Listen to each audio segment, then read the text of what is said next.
Bonjour, et bienvenue dans cette nouvelle vidéo. La question de cette vidéo est la suivante. Comment savoir si je suis amoureuse? Passons dès à présent aux réponses. D'après Pascal Barr, la réponse à cette question est la suivante. Je dois vous dire que l'amour expérimenté dans notre jeunesse est souvent une illusion et des fois seulement immature. De ce fait, succomber à elle étant jeune est une erreur de parcours important qu'il faut éviter. Car le véritable amour est beaucoup plus fort que ce que vous pouvez ressentir étant jeune, et de ce fait, ce que les jeunes confondent avec l'amour n'est en fait qu'une insécurité intérieure qui se manifeste. C'est que lorsque l'on rencontre une personne qui résonne en nous, c'est que l'on a l'impression qu'elle détient les clés de notre existence. Et de ce fait, devient le nouveau centre de notre univers. Cela semble beau, mais en fait elle ne sert que de miroir pour vous montrer à quel point votre existence est encore incomplète. C'est pourquoi combler un vide qui semble aussi intangible pour beaucoup semble facile avec une autre personne. Ce qui nous pousse à chercher une compagne ou compagnon de vie très jeune. Trop jeune d'ailleurs, car pour les hommes, il faut apprendre à combler ce vide existentiel seul avant de pouvoir dire qu'une relation se fait de manière mûre. Sinon vous n'allez que chercher des béquilles pour combler un vide qui ne se remplira jamais de l'extérieur. Tandis que pour les femmes, votre existence passe par la découverte de votre potentiel qui est très lié aux hormones de la fertilité. Car après tout, vous donnez la vie. Pouvoir important qu'aucun homme ne peut vous voler. Mais pour vous ce vide existentiel s'exprime dans vos pulsions maternelles. Pulsions qui doivent aussi être domestiquées. Mais qui se fait souvent plus rapidement que chez les hommes. Après quoi, une fois mûr dans votre vie, vous allez aussi découvrir votre chemin de vie. Et c'est justement sur ce chemin de vie que vous allez rencontrer votre véritable écho dans la vie. Une personne qui vous complète et qui vous comprend, mais qui a pris un chemin complètement opposé à vous. Donc de cette manière, elle détiendra toujours des surprises pour vous et restera à jamais le centre de votre univers, car à jamais inatteignable. D'après Inès a dit la réponse à cette question est la suivante. Ça dépend des personnes, mais je vais partager mon expérience au cas où ça pourrait aider. Je pense qu'on est amoureux, amoureuse lorsqu'au réveil, le visage de cette personne est la première chose que vous voyez avant même d'ouvrir les yeux.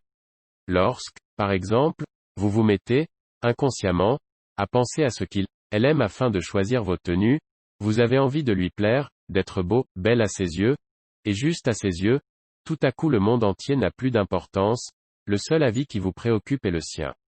Lorsque, dans votre quotidien, vous vous mettez à tout relier à lui, elle, un plat elle aime, une chanson, un mot, une expression, un paysage. Lorsque vous vous mettez à envier les personnes qui passent du temps avec, ou que vous vous mettez à parler, assez souvent, de cette personne auprès de vos amis.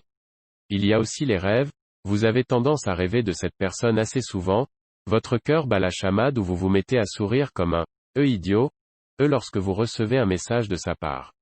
Vous vous projetez et vous imaginez les activités que vous pourriez faire en sa compagnie, vous pourriez même le suivre partout, jusqu'à certains endroits qui ne vous intéresseraient pas de prime abord, mais lorsque c'est avec cette personne, alors tout devient incroyable et magique. Et pour en avoir la confirmation, en lisant ce paragraphe, si vous êtes réellement amoureux, amoureuse, sans même le réaliser, vous aviez une personne en tête. D'après Manuela Danican, la réponse à cette question est la suivante. Si votre cœur bat à toute vitesse quand vous voyez cette personne ou vous sentez que vous ne pouvez pas être sans elle pendant une minute, je dirais non. Les gens confondent la plupart du temps le désir, l'obsession et l'amour. Ce sont des émotions puissantes mais sont générées par réaction chimique de notre corps. À la différence de l'amour, elle ne dure pas. L'amour prend du temps, ou du moins à mes yeux le devrait. Aimer signifie que vous vous préoccupez de cette personne, de l'accepter pour qui elle est. Toutes les bonnes choses et les moins fonds de cette personne qui elle est réellement. Personne ne dissimule quoi que ce soit. Cela signifie aussi qu'il y a un respect mutuel entre les deux et une alchimie naturelle. Vous pouvez vivre sans l'autre mais vous ne le voulez pas et ce consciemment. Cette personne est votre meilleure amitié et confiante. Partenaire. Vous créez un équilibre. Le yin et le yang. Vous excellez l'un dans l'autre. Je pense que c'est la Bible qui décrit le mieux l'amour.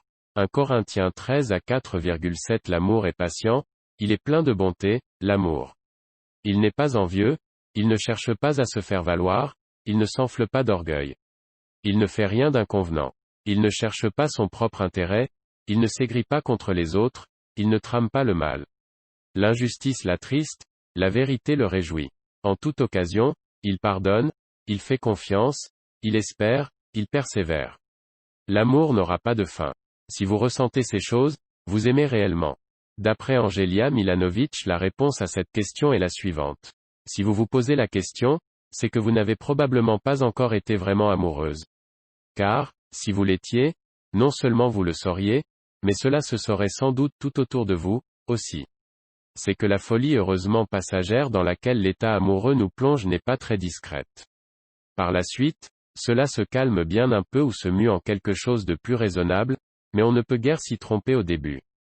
Toute description en serait superflue, cette émotion-là s'impose comme une évidence impossible à nier. Et puis, son plus grand charme étant dans le moment même de sa découverte, le mieux est de laisser à chacun, le loisir de faire la sienne à sa façon. Il est possible, par contre, de s'y tromper ou de vouloir se convaincre qu'on l'éprouve avant d'avoir connu le sentiment amoureux. Mais encore là, inutile d'expliquer ce que c'est et ce que ce n'est pas. Les arts, les folklores, les experts en tout genre, sans compter bien des auteurs sur Quora, ne parlent que d'amour, est-ce. Et pourtant, cela ne nous en dit pas grand-chose, ne trouve aucun écho en nous tant qu'on est réduit à essayer d'en percer le mystère cognitivement seulement. Bref, il faut l'avoir rencontré pour le reconnaître et s'y reconnaître. En attendant, on peut être sûr d'une seule chose. Si on ne vibre pas à son contact comme un instrument de musique bien accordé, ce n'est pas de l'amour qu'on éprouve. Et s'il nous fait émettre des couacs, c'est qu'on n'est pas aimé. Mais c'est un autre sujet. On arrive à la fin de cette vidéo, si elle vous a plu je vous invite à mettre un pouce bleu, ainsi que vous abonner. Si vous souhaitez donner votre avis, je vous redirige vers la partie commentaires pour continuer le débat sur cette question.